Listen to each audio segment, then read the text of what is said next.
Time to talk some horse racing. It's time to talk opening day at Del Mar. Gino Bacola alongside my good friend Barry Spears, the sniper. And we're going to go through the 10 race card for Del Mar opening day. Fantastic betting card from top to bottom. All 10 races had at least 10 horses entered. So just so many opportunities top to bottom. And we encourage all of you to head to drf.com and sign up for a DRF Bets account. You can actually get free past performances when you sign up for a DRF Bets account.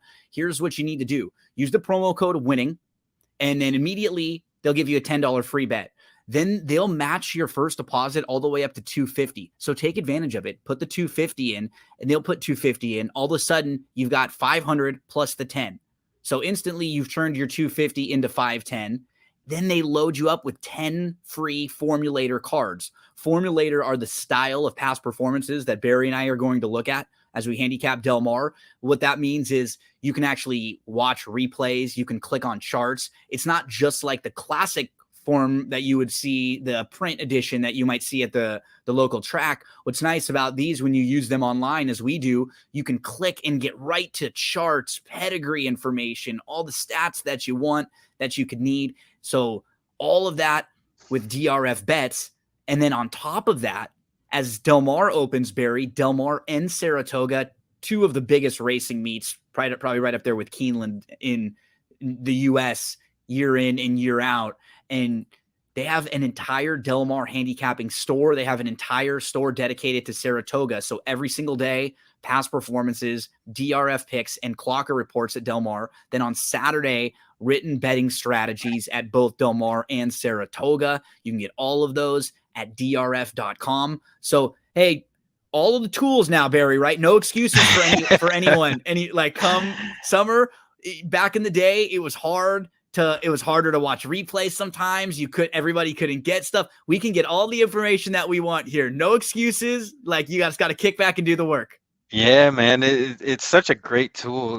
The Formulator for me, there's so much information in such a small space, and it's great. I mean, I'm such a nerd that, I just like clicking on buttons and seeing what this does and that does and seeing how it can help me. You start exploring a little. Yeah, man, it's such a, I'm sure I'm only scratching the surface of what it can do. But yeah, man, DRF has the best tool in the business for sure. Helps you save time and makes it more convenient for you. We are going to dive into Del Mar for Friday. First post 2:00 p.m. Pacific time.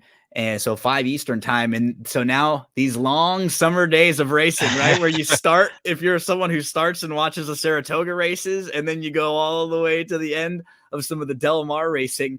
And we kick off, it almost always has kicked off with this like $16,000 claimer right off the bat in race number 1. And we're just going to see fields like this all throughout the day, Barry. Massive field sizes. So a $16,000 claimer going a mile on the dirt. The pick 5 starts in race number 1.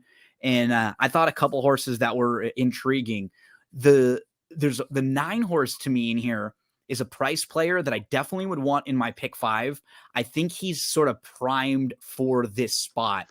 So you'll notice he's a horse who had who had 11 months off. He was off from July of 2022 to June of 2023. He showed back up. He was involved a little bit early, and then he just backed up and he packed it in.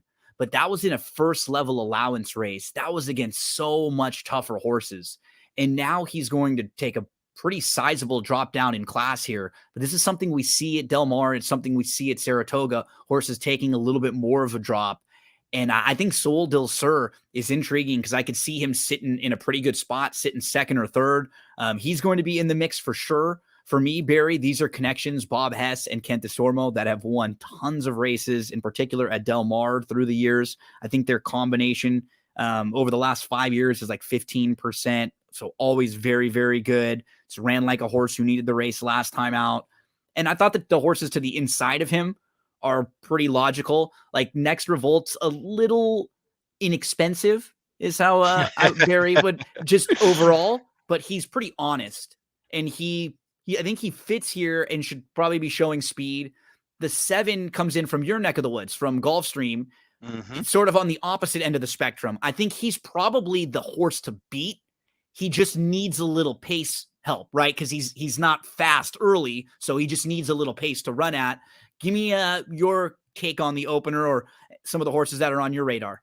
Yeah, this race seems to have quite a bit of honest speed here, and the horse that I ended up gravitating to is the one Tone Feeling. Sure. I think that horse last time was just in a spot that was not winnable for this horse. This horse has never displayed that kind of, class.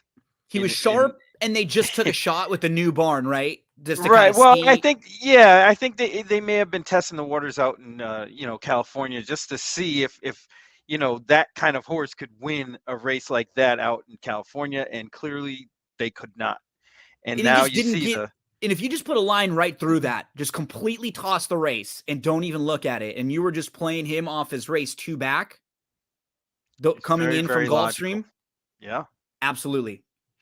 And I think, he doesn't necessarily need the lead to win. No. Can win on the lead. And in fact, I know this horse pretty well from, just handicapping and doing everything at Gulfstream. This horse likes it on the inside. His races on the rail have been pretty decent. And I think, this is one of those situations where a horse can be in a post position like this and be forced to move early. But I think that's what this one wants to do. Wants to get out there and kind of get position. If this horse ends up on the lead, fine. If not, they're going to be really close to the lead and right in the best position possible. There's not much in here. This isn't a really deep race. It's just wide open. There's right.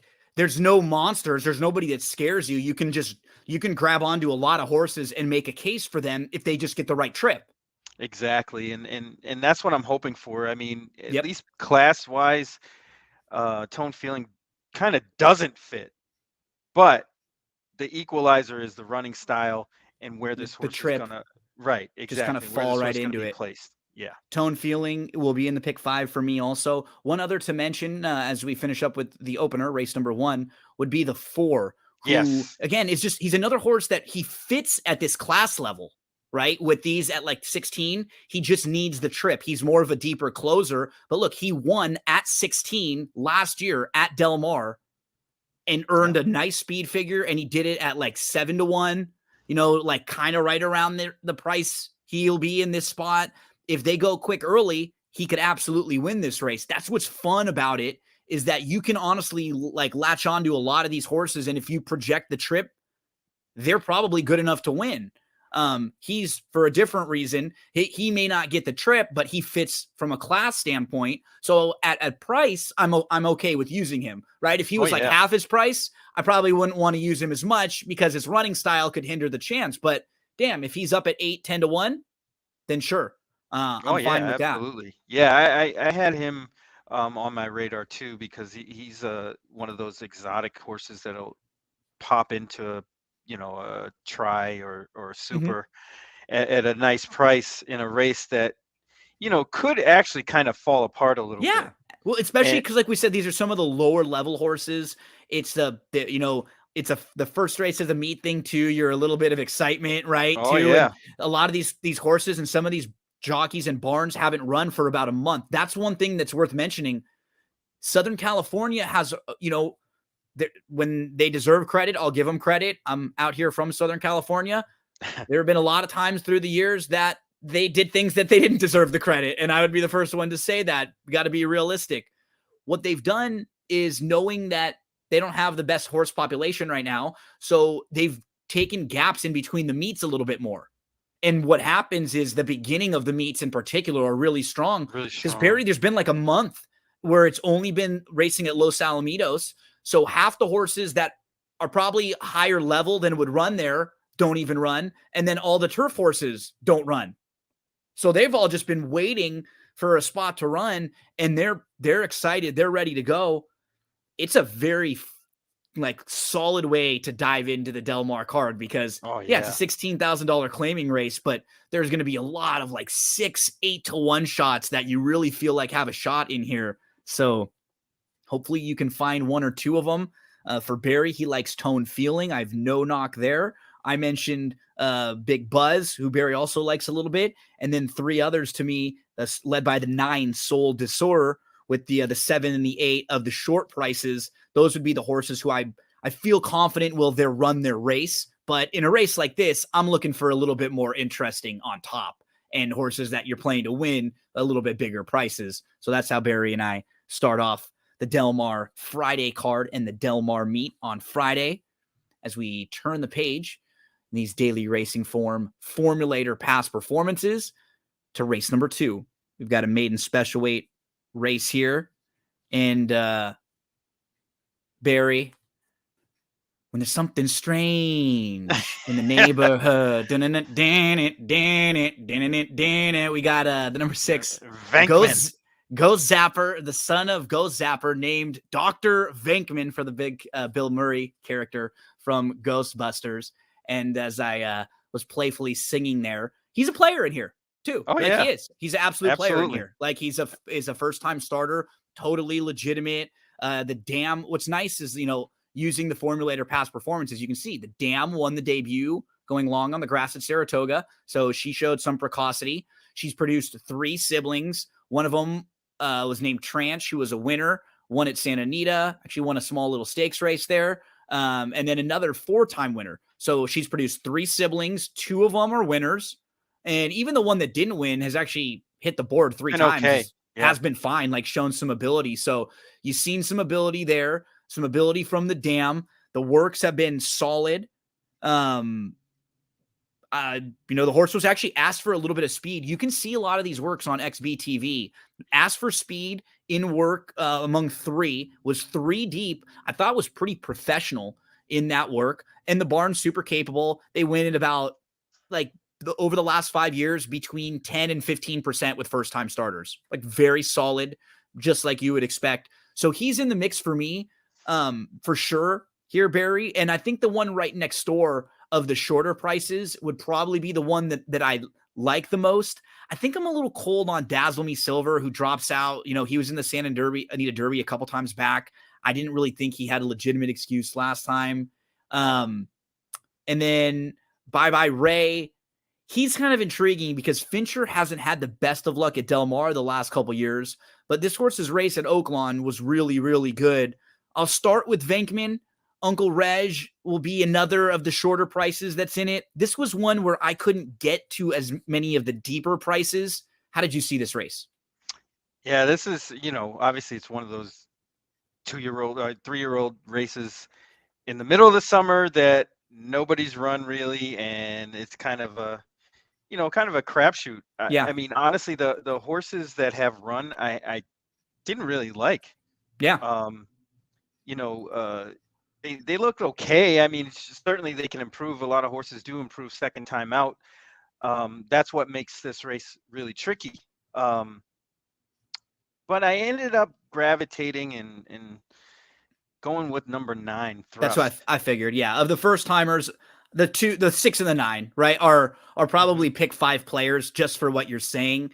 I get a little worried sometimes at 6.5 with the first timers because it can be a little bit of a little more demanding than 6, or 5.5. But there's none of the horses that have run are terrifying. They just don't scare you all that much. Exactly. When there's not anybody in there that's that could be well meant, because there really isn't anybody that looks like they're like coming from like Baffert's barn or one of the high profile barns out there. No, you're right. And that's a good point. It doesn't look like you look at it. It doesn't feel like one of those maiden special weights. And we never know. This could come back live and we could have 3 horses or 4 horses out of here that are really good, but you don't get the sense that it's one of those that shook out in the draw where you have a lot of the really, really top tier horses for the summer all in here at the same time. And like you said, this is a 3-year-old race, not a 2-year-old race too. So you have 3-year-olds at this point of the year who maybe they're a little behind maturity wise, that they're still in this spot,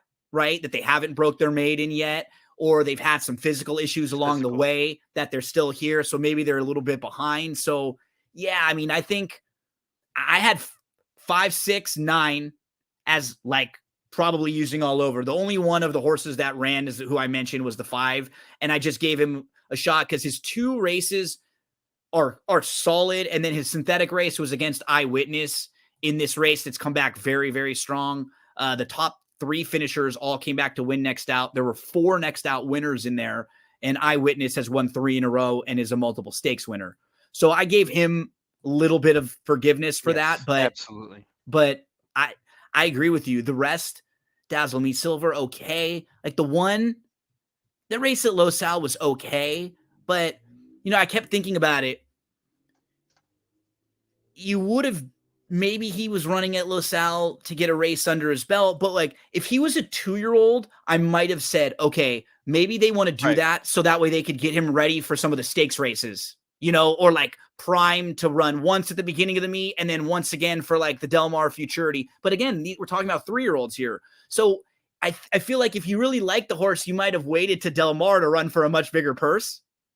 That's what I would think, but sometimes they do what I call the double move. Yeah, the double move, or they're like, all right, we have this race on our radar, but we need to get a race in the horse under just to get, and maybe this horse gains a lot from that central dispatch. It's possible. I just don't like the draw here. I agree. That was really the difference. Completely agree with his running style. If he gets caught down there and he's in between, he's going to sort of be forced to have to just really go. And if he does that and Uncle Reg does that, and you get one of the first time starters flashing speed, Bye Bye Rays could be forwardly placed. Now all of a sudden, and at 6.5, he doesn't have the options. And he seemed really green in that race. And and my projection is that this pace might heat up a little bit. This guy was very, very green late. Were my notes. Yeah, he was. It says erratic in the stretch in the form, and that probably doesn't. It's kind. Yeah, it was a little worse than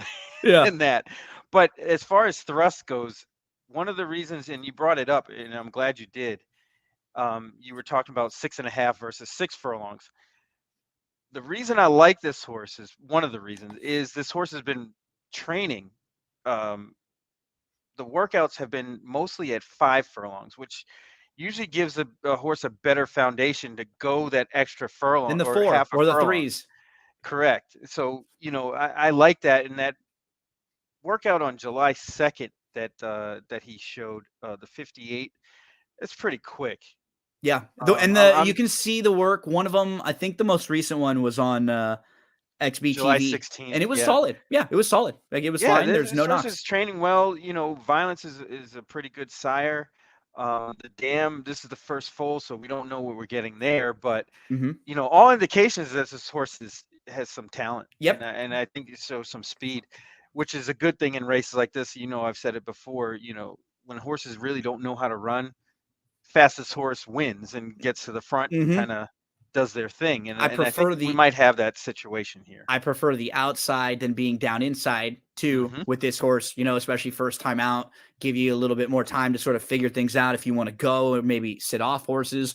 Yeah, he's a pick 5 player for sure. As we keep talking this one out, Thrust, throw him in your early pick 5s for sure. As we move along to race number 3, we have a maiden special weight. Fillies and mares, 3-year-olds and up, going a mile on the turf course. In this one, Barry, I like a little bit of a price in here. And I'm going to go to the number 9 in this one to start, who is 12-1, and this is Bolts Broad. Now, if you look at this filly and you just go through her overall form, she's been pretty solid on the turf, and everything really makes sense. So her first start, 5 furlongs on the turf, just a little too short for her. She stretches out in her second start. She actually breaks for maiden in a race taken off the turf. Then she's in the grade 3 Surfer Girl. She runs third at 43-1. So she's graded stakes placed. She comes back again in a stakes race. She goes up at Golden Gate and she just doesn't really fire that day. She comes back into the maiden ranks. She runs very well to finish third.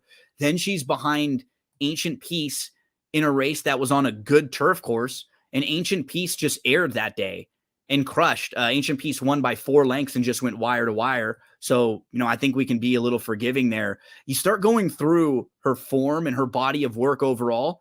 Following that, she tries the turf. She tries the synthetic at Turfway, and then she's off for a few months. She shows back up in June, and she has a pretty good third at Ellis Park.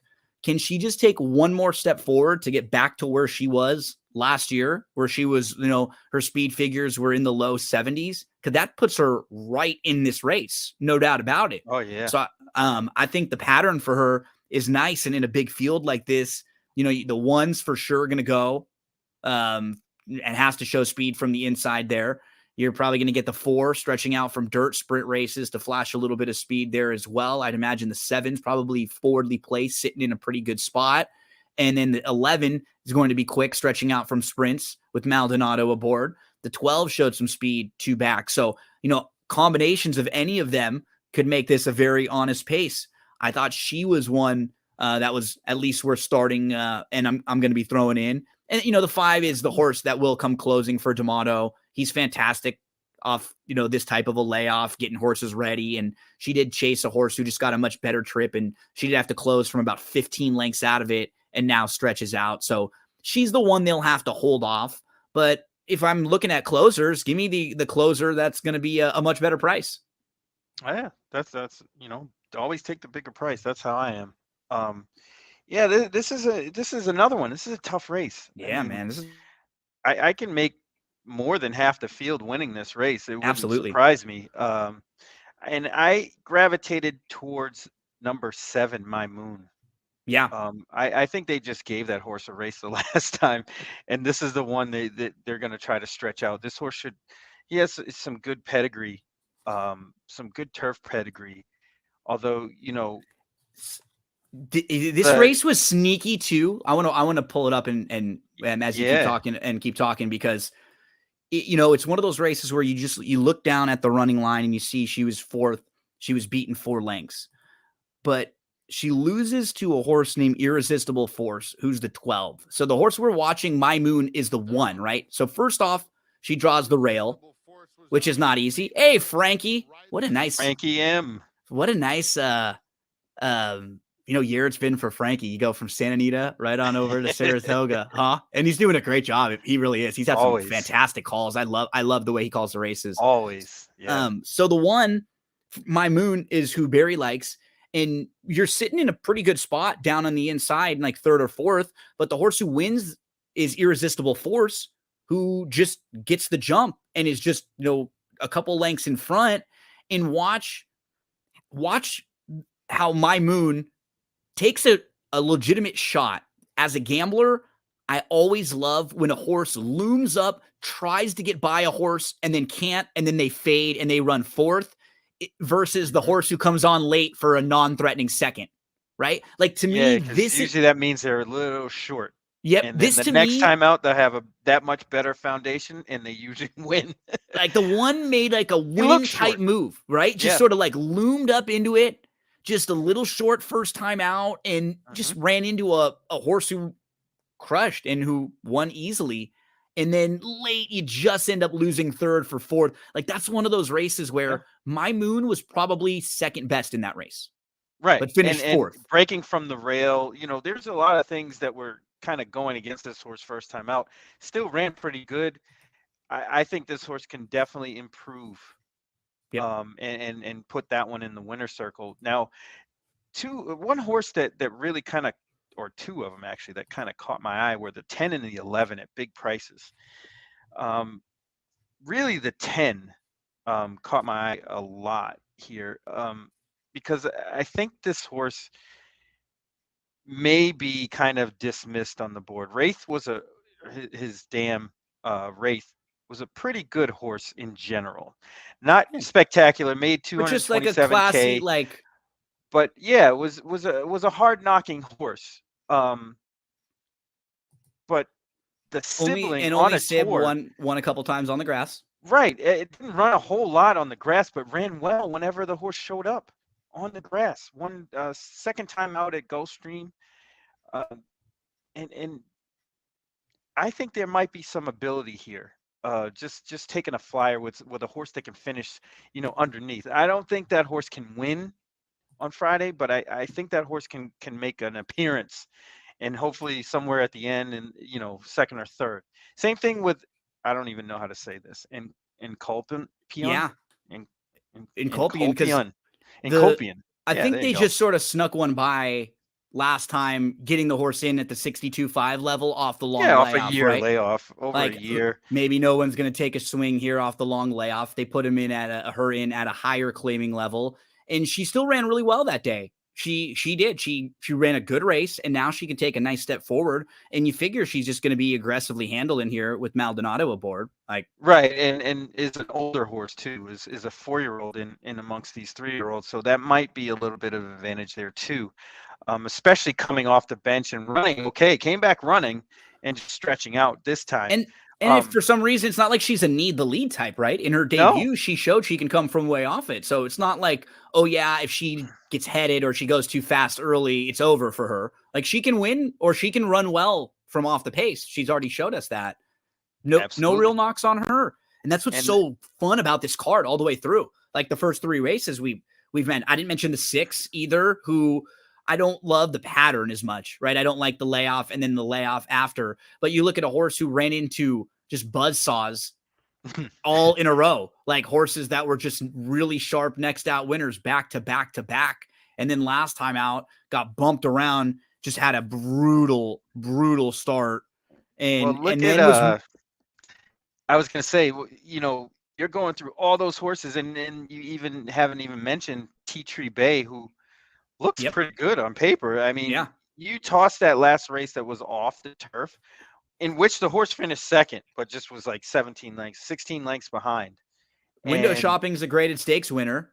exactly. Ancient And Peace is, both of the horses she lost to are good. And then Malimu. and then Malimu is Yeah. like comes back over here and sees Malimu again and like, hey, what are you doing over here? Yeah. So Tea Tree Bay, I have no problem with Tea Tree Bay. I mean, it's just another one of those types of races where just demand a little value on who you like.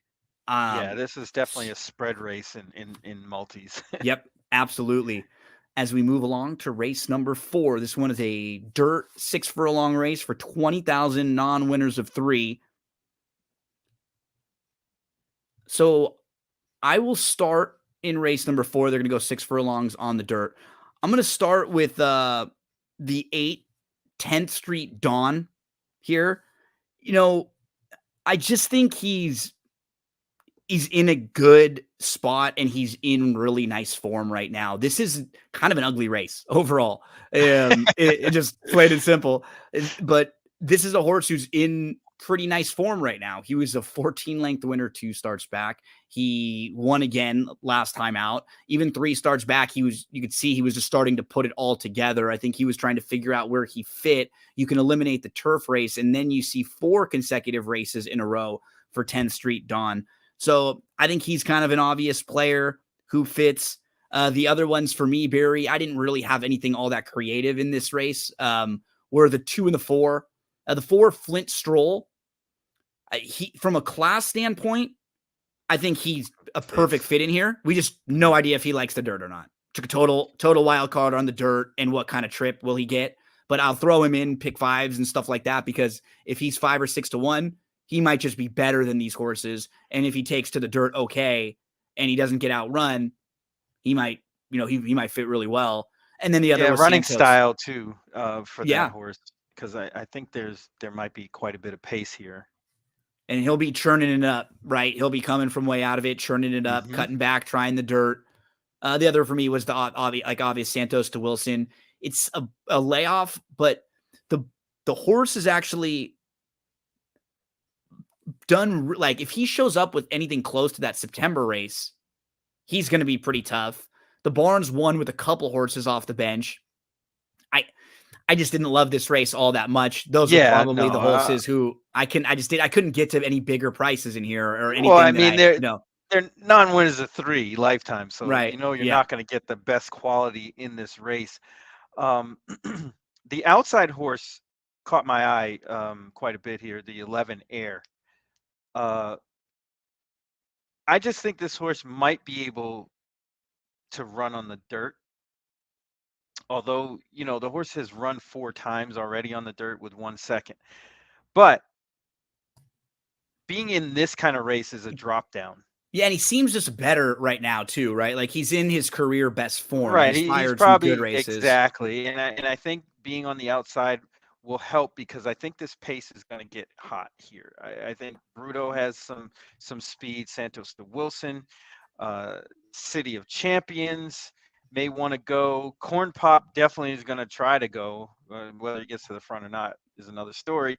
Saikon is definitely Yeah, going to the gotta front. go. And with all that speed, I Yeah. think the 11 can kind of work his way from the outside to a nice position behind those front runners I and kind of stalk and pounce.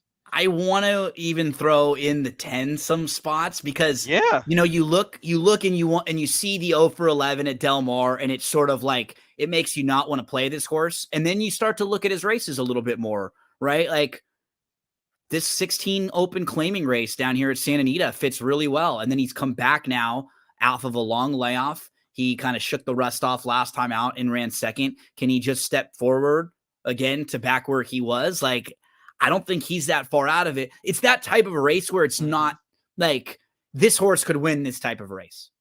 Oh Like, yeah, absolutely. and he could get a little bit like of the trip that we're saying too. Like he can sit and has a little finish to him. So he's probably going to be on some deeper tickets. Barry with Air on the outside, hoping Air can sit that really nice trip from out here as well. Race number 4, opening day at Del Mar, as we roll along through this fantastic 10 race card on Friday at Del Mar. First post 5 p.m. Eastern time. We're looking at the daily racing form past performances. Now we get into a Calbred maiden special weight race for 2-year-old fillies. In this one, Barry, the one who I thought was a little intriguing to start with was the 5 Peppertini. Looking at the DRF formulator stats, you noticed right away that the dam Cholula Lips, she was pretty good and she won her debut. So I'm looking at specific things with first time starters. Like, did the dam win? Did the dam show some precocity? Or was the dam classy? And like, was what the dam did well relevant to this race? And we see this is a horse who won first time out, won a stakes race, won sprinting on the dirt, checks a lot of the boxes that I'm looking for with, the pedigree of a horse. First foal to run. So we don't have anything direct from Cholula Lips. As far as the barn is concerned, this barn doesn't run a whole lot of first-time starters. They've only had 22 over the last 5 years, and they're just 1 for 22. You look at the work tab, though, and you just feel like this horse has a little bit of ability. And then you can see the work on XBTV from the gate that I thought was pretty good. So she'll be in the mix for me, Barry, of the first-time starters. And then you have the Mathis horses. He's just unbelievable second time out. Like, that's just like a monster move for Andy Mathis. Always.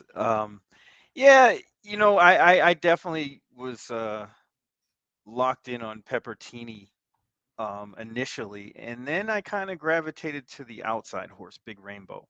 Nice. I think that horse might merit a shot. If you pull up that replay, you'll see that in that race that Big Rainbow was in, the horse that won, Pushiness, just kind of outran everybody. She was a the heavy horse was favorite, yeah, like Rapoli 1-5. horse, I believe. Yes, and just aired.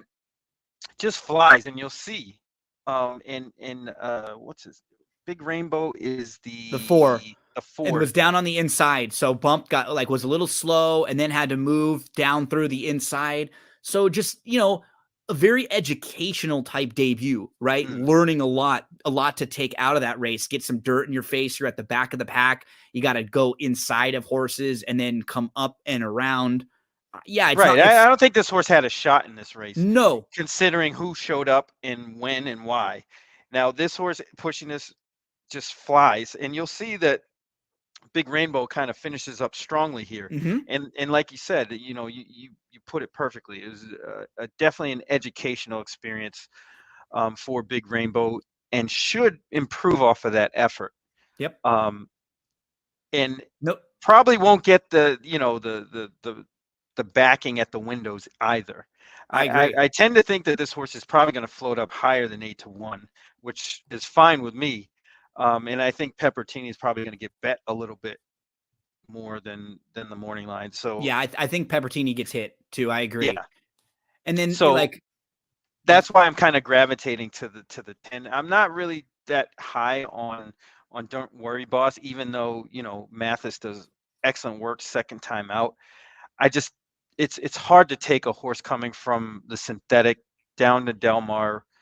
It's just a world of difference. This horse very well may be able to run and can win this race for sure. But I'm just siding against based on the context of everything that's going on with everybody else in the race, including that one. yeah, I think I actually preferred the other Mathis, but who actually ran at Pleasanton. The And they both sixth, could yeah. improve. They both raced against an open company, and now they'll face Calbreds, which is nice because you get a little bit of a drop in class. But Smile Baby Smile sort of tried to push through from the rail and then was just behind the leader. It's got a little bit flat leg, but just ran like a horse who needed it, and knowing Right, his how first race. and Yeah. then just knowing how well he does with horses second time out. Like we talked about plans, this for him and for these horses who he knew he could bring down here and run like a Kentucky bred like this in this Calbred restricted race because she's by a Calbred sire, right? So like you could beautifully under the conditions in a race like this. So like that's what we were saying when he gets the race under her on June 24th and knows that he's going to come down here and run for a really big purse. Oh yeah. Like just compared to what he was going to take a shot for at Pleasanton. So that's I think the 6 is super live. Barry got you a live one with Big Rainbow to the outside. Yeah, again, not one of the races where I was as creative. We do have some nicer prices coming up though. And yeah, the next 5 races as the late pick 5 starts in race number 6.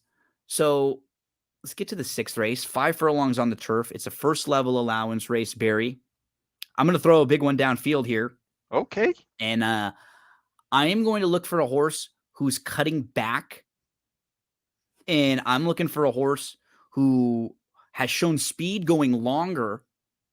I'm looking at the number 7, Phaethan, who I just think will have a lot more punch with this type of a trip. So this horse has been facing second level allowance horses in some pretty tough spots. We're going to see Twist in the last race, who's probably the horse to beat in the finale. But Phaethon has been like a little bit of a speed horse going longer. And now on the big cutback to 5, I think it's just going to put him in a totally different spot. And I think he'll be coming from way more off the pace and we'll get a nice like late rally and a nice launch from him. So he really fits it with this group. A lot of this group based on like speed figures and a lot of the major players, he's really not far off. And I just think he's going to get the type of trip in here that I'm looking for. 7's in the mix for me, Barry. King Apollo is sort of like a measuring stick. He runs second 3 times in a row. And now he cuts back again. It'll probably give him more punch, but he's definitely an under horse, but he's a tough one to love. The 4 was the Miller horse who, he gets these horses primed and ready for Del Mar all the time. He's so good, plus 180 days. In the last 5 years, I think he's like 20% at Del Mar off the layoff. The other one to mention on my radar, probably the 6, Ambivalent. He's kind of a little bit sneaky, but his pattern is not great. Just another race, Barry, where we could probably go through 8 of these horses and make strong cases for them if they were the right type of price. Who are you looking at in here?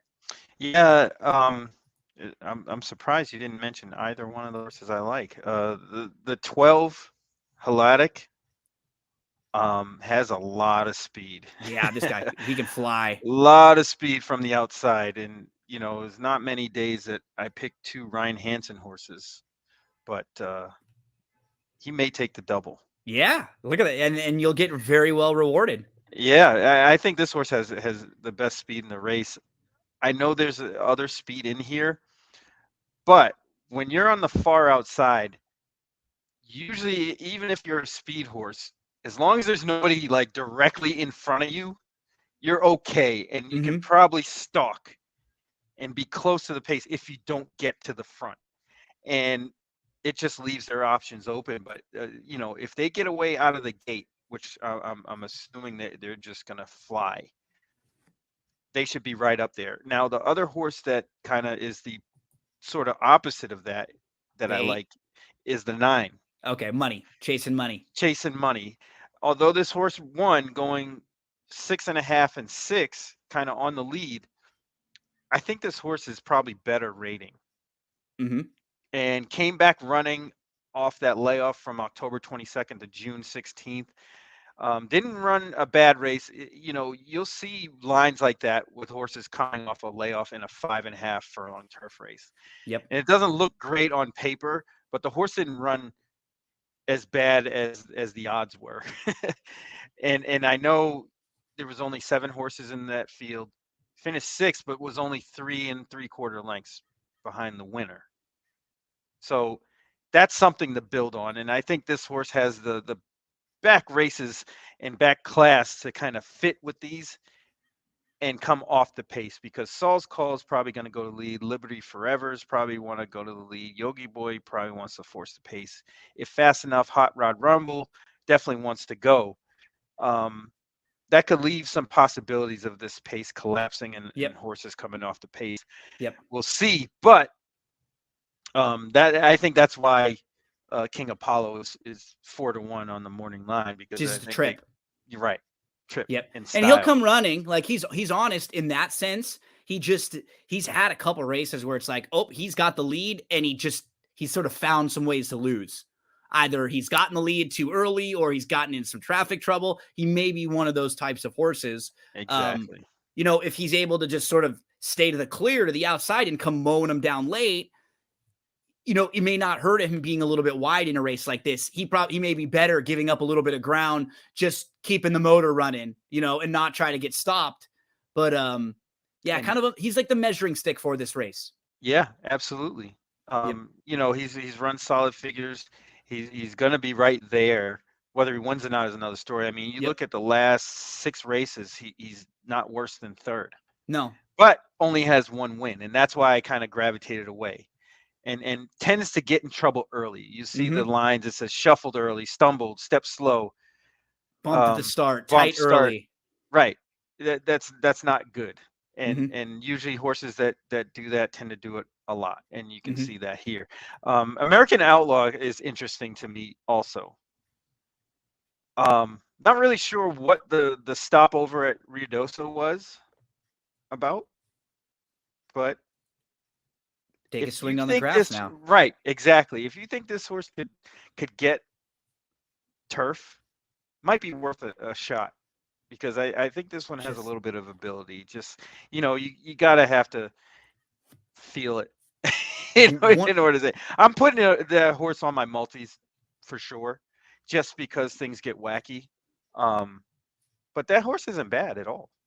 one of the stronger and when stronger, not necessarily quality, right? I'm not comparing this to the Breeders' Cup, but from a contentious standpoint, this card is so good Yeah, because it's in very every good. single race, we are just making cases for so many horses, making cases against some of the shorter prices. And you don't even feel like in a lot of these races, they're going to be overwhelmingly short prices. Like it's No, not not even at going to all. be that heavy of a favorite in a lot of these races. As we move to the I'm gonna 7th. go out on a limb and say Okay. this is probably one of the top 5 betting cards of the year so far. I agree. And I don't know how many more we're going to have, but I was surprised to see this good, this challenging, a lot of fun. And we hope we could lead you to a few winners as we get to the late pick 4 sequence now, starting in race number 7. This one is a 50 starter allowance, Barry.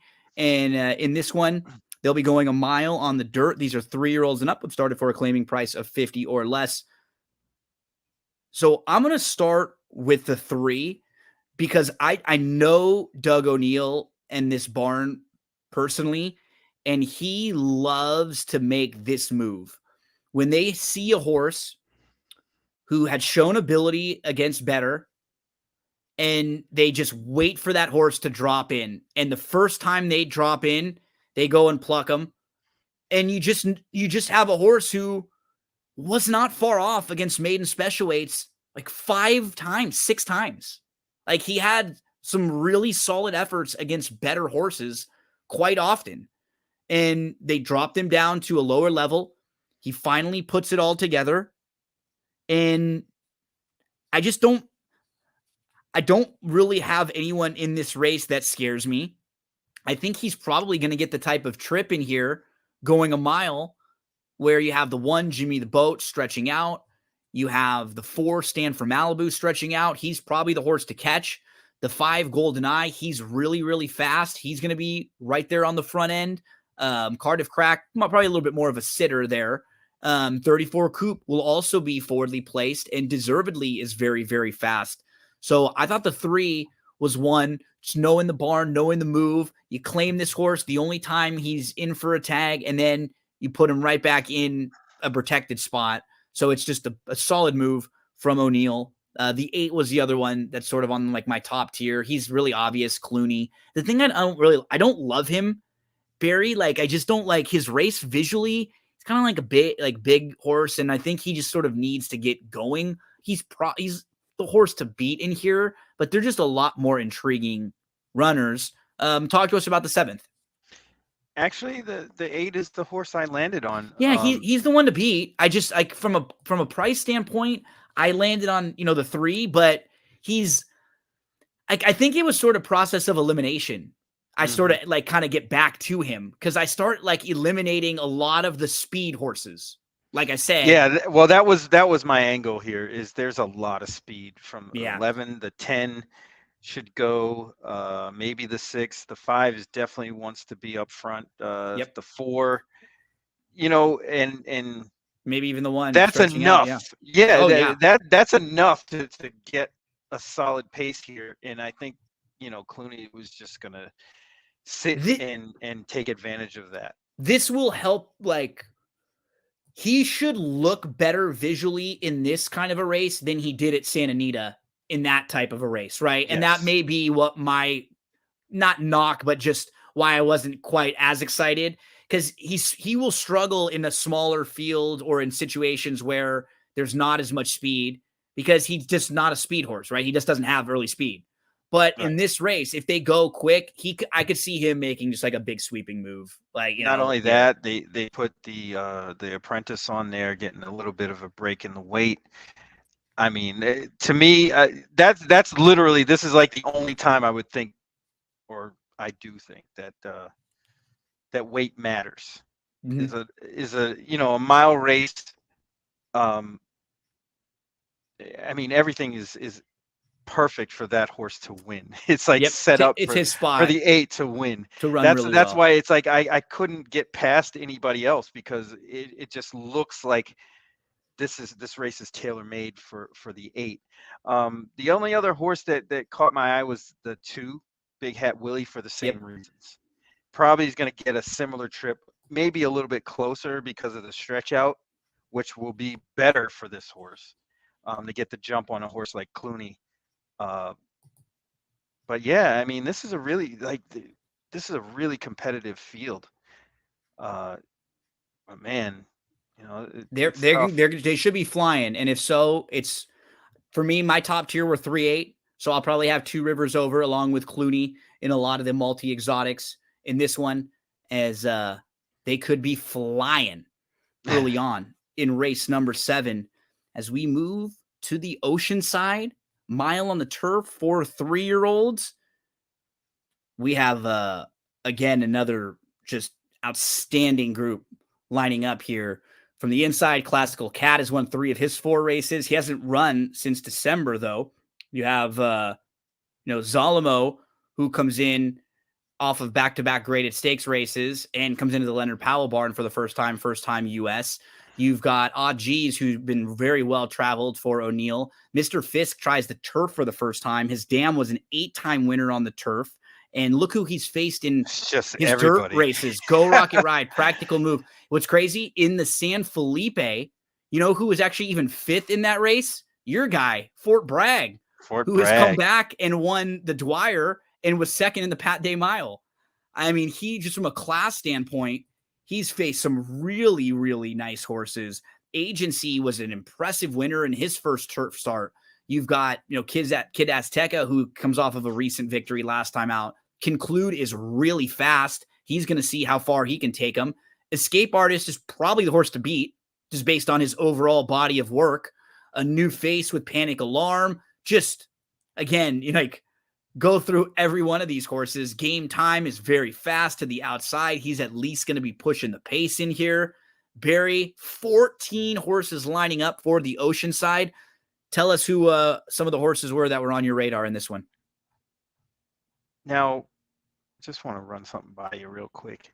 Yep. So, Mr. Fisk, why is Joe Bravo riding this horse? Of all the people, not saying, obviously Joe Bravo's an excellent but rider. He's not someone who has been riding all the time for Baffert.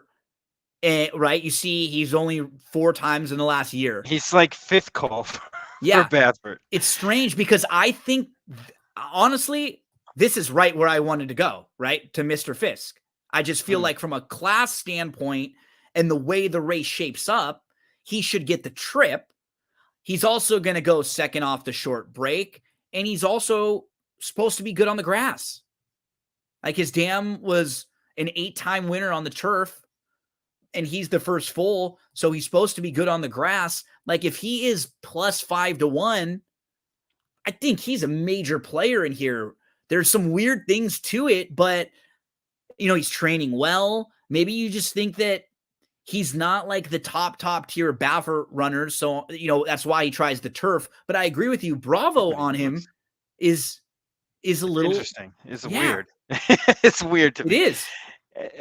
But yeah, I didn't know what to make of it. That's why I kind of was like a little shaky on Mr. Fisk, because I would think if that horse was really going to be live in this spot, you would think probably Cedillo, Hernandez, even or would have said, Hernandez, even Mike Smith before, and Rispoli, other than somebody other than Bravo. It was weird.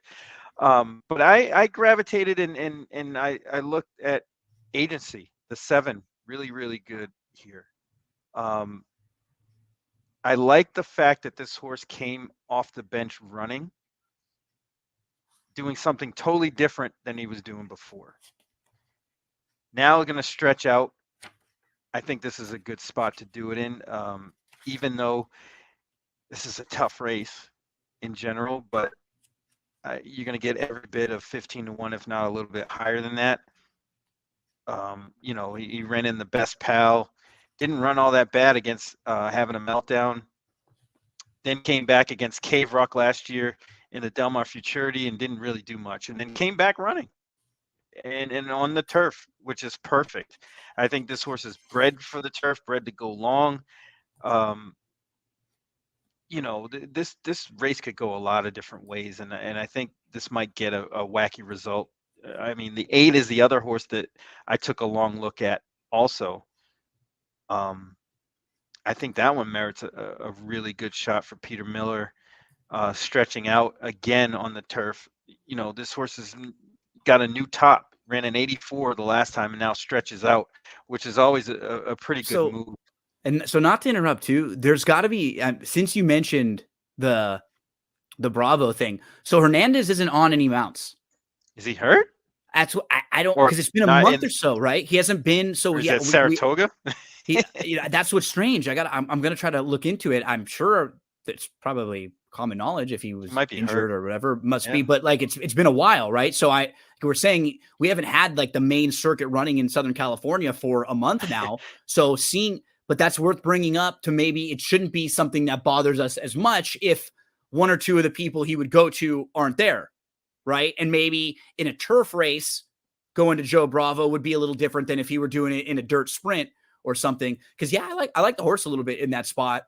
In just what another contentious race though. Like, man, I mean, this is a beast. This is a tough race. I mean, I'm not taking short prices anywhere. Maybe Clooney. Um, Yeah, but very few. this race, I'm not. I mean, you could say Classical Cat is the best horse in this race, but hasn't been out since December. What do you do with that? Draws the rail. Phil D'Amato wins a lot of turf races out there, but I mean Here we that go. one doesn't look super spectacular here. This is a really, really tough race. So Juan Hernandez was suspended. Oh, So wild. for a crop, let's see, Oh, he hit 8 times instead of 7 or like something an like that. over, yep, like something exact. How long is Uh, he suspended for? Hernandez suspended Jeez. for a one strike over the limit crop infraction on July 4th when he rode Ida to a neck victory in the Grade 2 Great Lady M at Los Al. He's expected to return Saturday. So Oh, yeah, okay. he So had to he's miss missing opening it by day. one That's day. by one day, and so that you could notice that opens up 9 probably live mounts throughout the day when you're Right. leading Well, rider. not only that, but you might get a price on a Baffert horse because of it.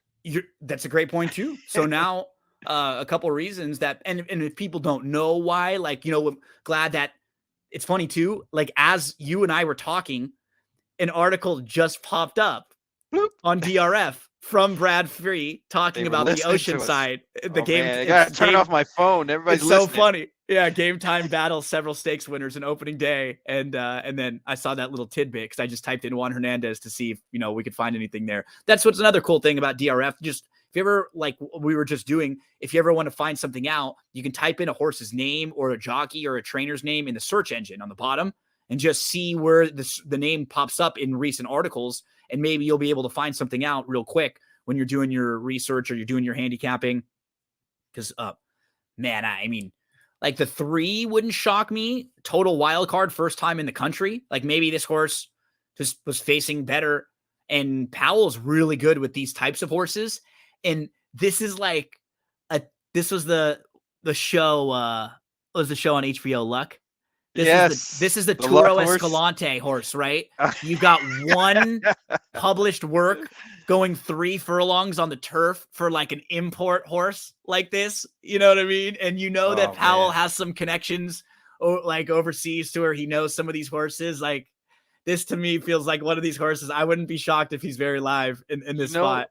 One thing that I did learn from or have learned from Chuck Simon, he tells me that French horses usually like give in the ground, especially first time.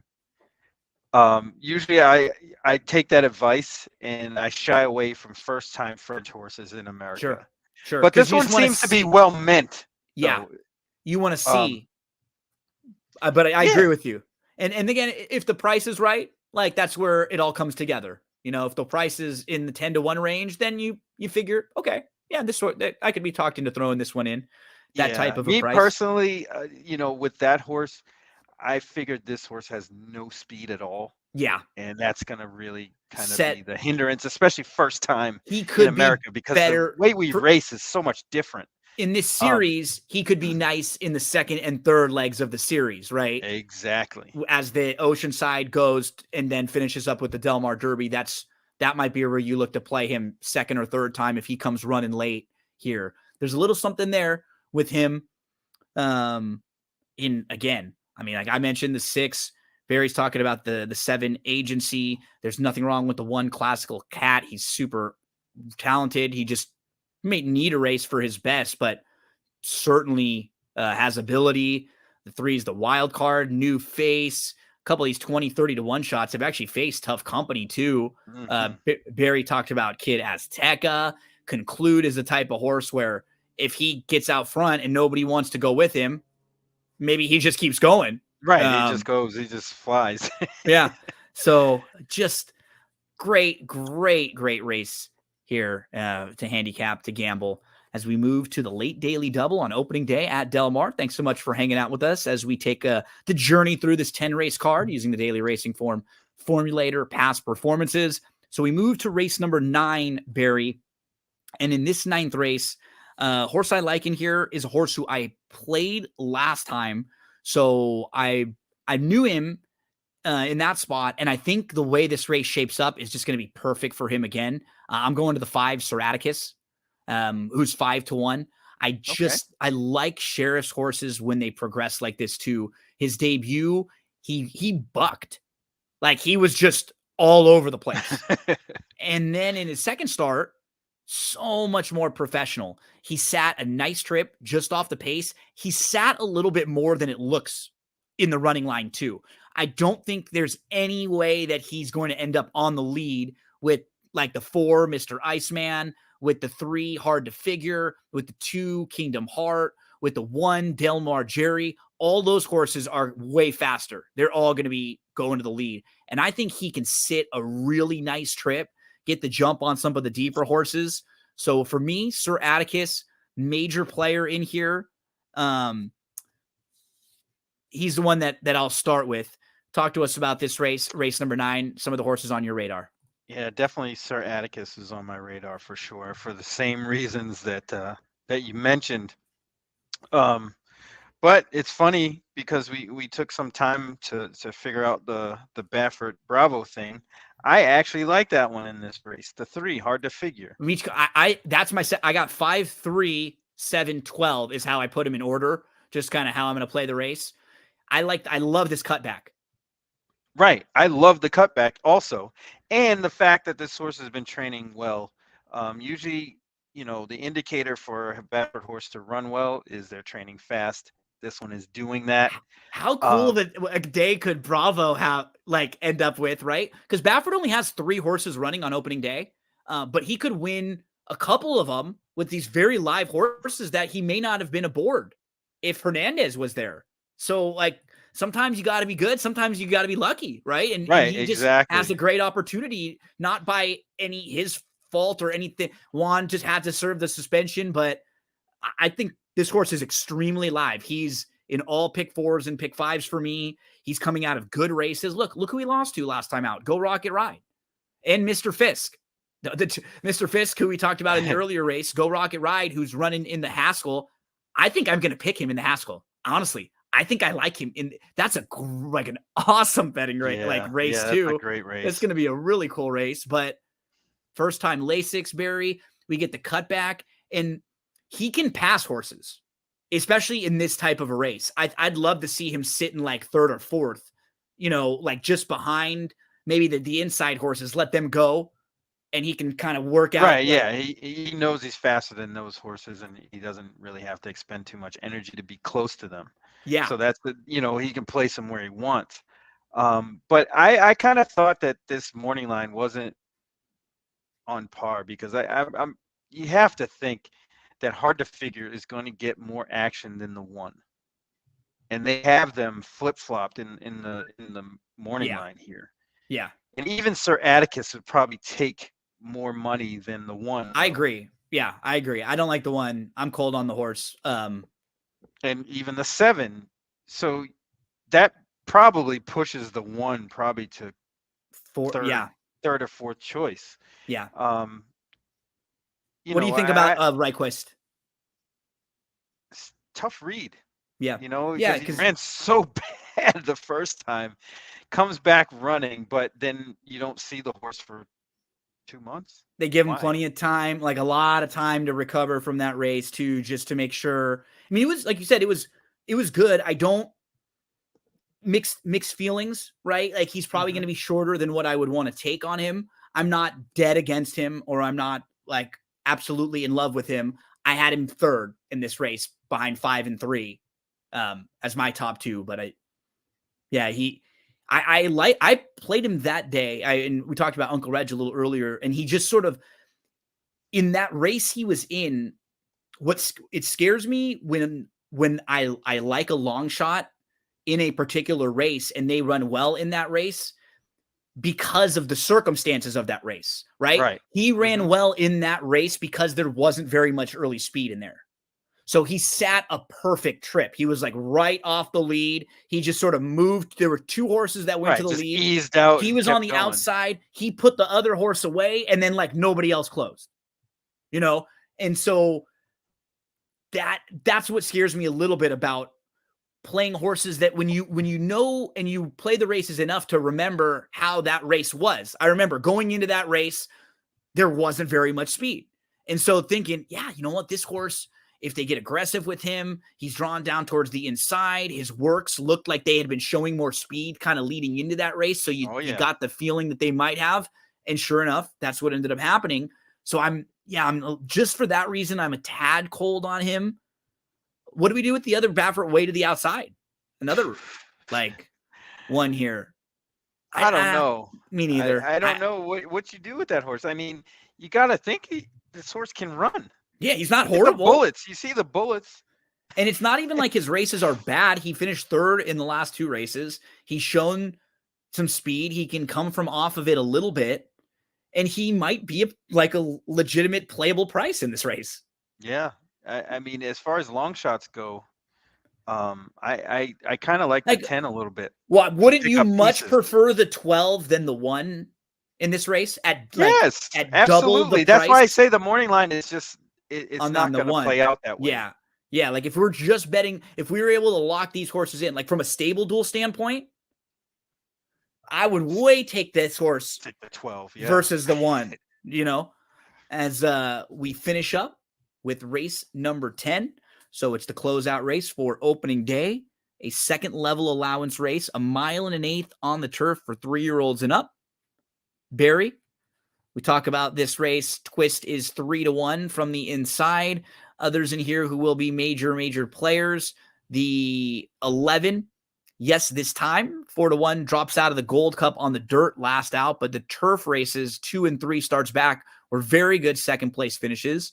You have Flashiest. It's kind of a hard-knocking warrior who's now a 5-year-old. He doesn't win all that often, but he runs pretty well at 1.125 miles, and the speed figures kind of fit with the group. And after that tier, then you have just a group of really fun playable prices if you want to go and look for a price horse, like a speed horse like Balladeer, or maybe you're looking for Crosby Beach, who has some speed but can also sit a little bit. Who struck your fancy to close out the Del Mar card? Yeah, you could have stopped after you said Twist. Me too. I don't think I'm going to say me neither. Losing this race. I'm going to try to build some exotics to get to Twist. I mean, Astronomer doesn't look all that bad. Just hasn't been out in a long time. Since November 2021. But there's not much in here. I mean, they run okay, but it's just like, this is a good race to end the card on, actually, because it's kind of up for grabs. This horse is doing a lot of things, but Twist is probably the best horse, and I'm just gonna stand on that hill. Me too. This is the race we're gonna watch with Twist, who is the 7 in this race. So Twist misses the break. This is his first start since February, and this was on June the 4th. So his first start in 4 months, misses the break. He's last early. And then he moves in between horses. You can see he wants to go. Like, he's rank. He moves in between, kind of runs right up on the heels of others, and he's going to try to settle down towards the inside. He's like 5th in between horses, and now he gets to settle a little, and you can see he's traveling well. And you can tell when he runs in this race, like, he runs in spots very, very well. And as Barry's pointing out, like, just going through the rest of this field, I think I know who most of these horses are by now. Oh, yeah. We've seen them all in a lot of similar spots in Southern California. Maybe there's like Flashiest is like the perennial second and third place finisher. Exactly, right? And if he's a contender in here versus a lot of this group with his speed figures, give me a horse who has the upside. And that's a horse like this, Twist, who's only going to be making his second start in the U.S.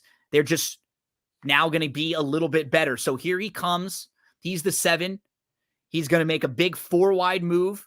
He's going to move like right up into contention. And it's a good effort. The horse beats him, just kind of splits horses as he had to make a little bit wider of a move. And he's just second best in this race. Mm-hmm. Like, no knocks at all. The horse he lost to, Cash Equity, is a classy horse.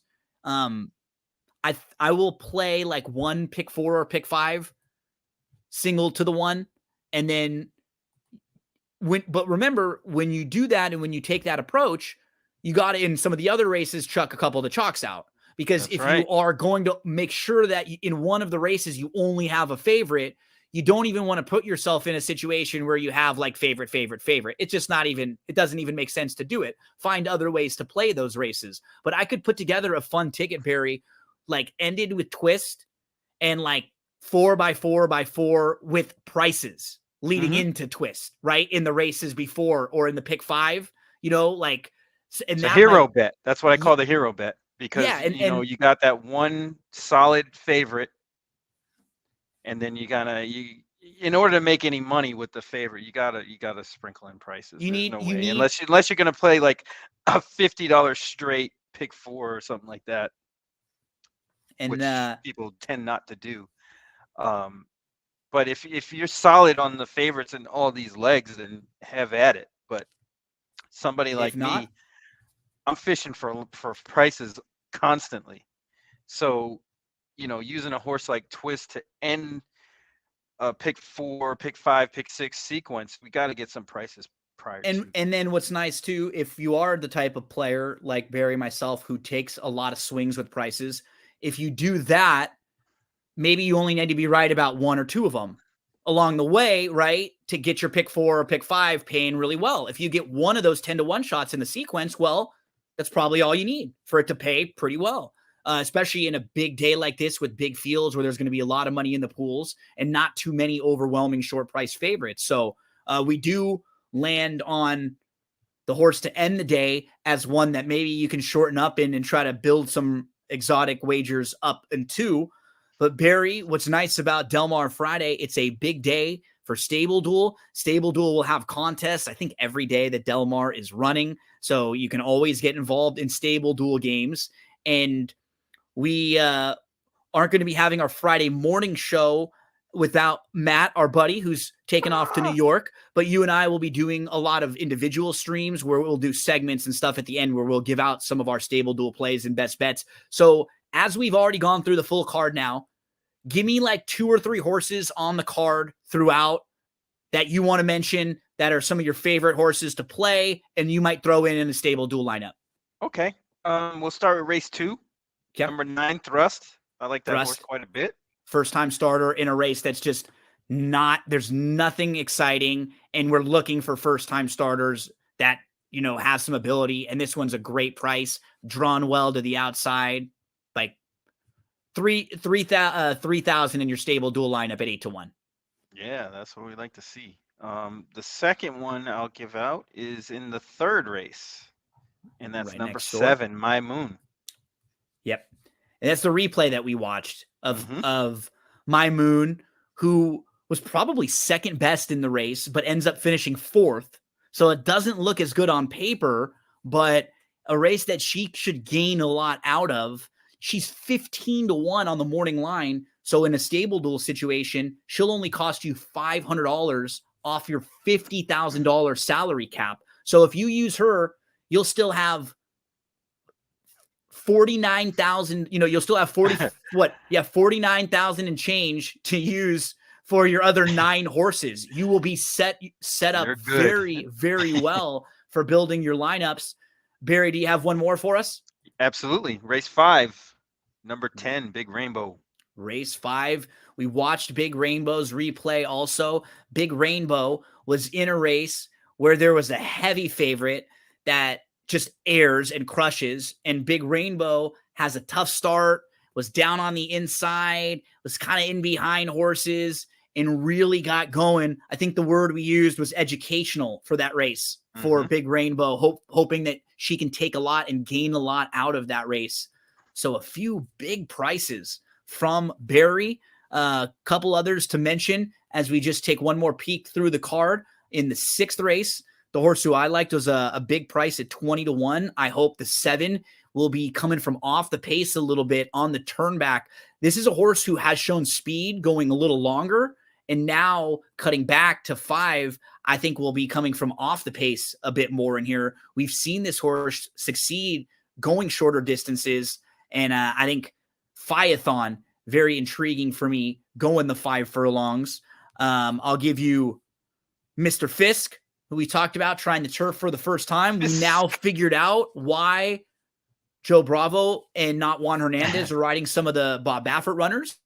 Hernandez out for the day, dealing with the suspension, should be back on Saturday. Mr. Fisk has a class advantage. He's faced some of the better 3-year-olds and really nice horses. Reincarnate, Practical Move, Go Rocket Ride, Skinner, Fort Bragg. And now he's going to go second off the short break. He probably gets a good trip in here, and he's bred for the turf. Lots of positives on Mr. Fisk. We did the old where in the world is Juan Hernandez. Juan right? Hernandez, San Diego. Yeah. And shout out to Brad Free, whose article just popped up a little after, right as we were recording this on Wednesday evening.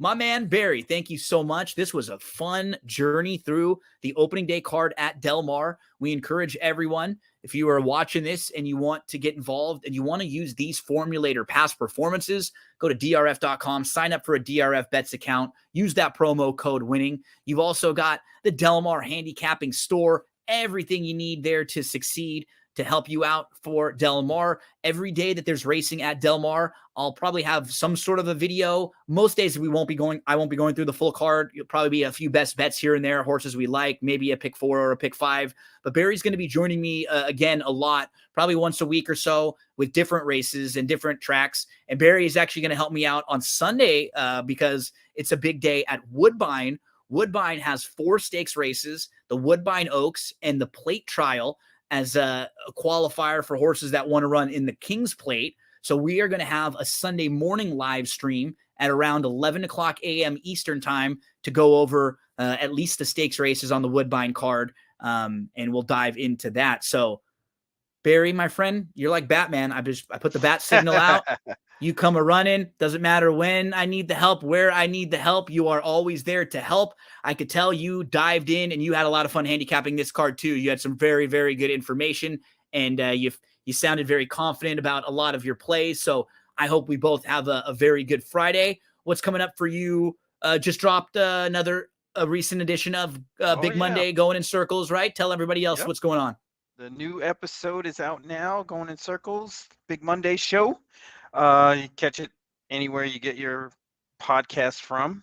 But other than that, doing a little thing with Game of Silks and Naira. So, nice. We're doing some stuff here and there. We were on a Spaces earlier, talking horses with the newest kind of horse players are the NFT kind of people, and they're really curious, and we want them to play. We want them to show up and watch these live streams that we do, so they can get educated and be players just like we are.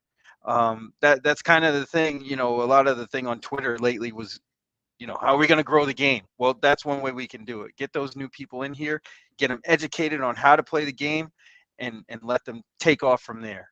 That's what we're here for. And Barry and I will be doing our part. You can always get free analysis from us, and you can follow along on social media with Barry. Follow me. It's me, Gino B. And set your alarm for Sunday morning around 11 o'clock a.m. Eastern time. We will start right around then, and we'll preview the big races for Woodbine on Sunday. But I am pumped. I just completed a deal with Woodbine for the next few months for the rest of the year. So Nice. The rest of the summer, it's going to be Woodbine, Del Mar, Saratoga, Louisiana. Like every day those tracks are racing, we'll have something there. So just a ton of races, a ton of content, football previews as football season's coming up, and we'll always be diving into daily racing form for the past performances. You'll see a lot of Barry Spears helping me out over the next few months. Good luck, everyone, on an awesome Friday card opening day at Del Mar. We'll be back with plenty more in the coming days.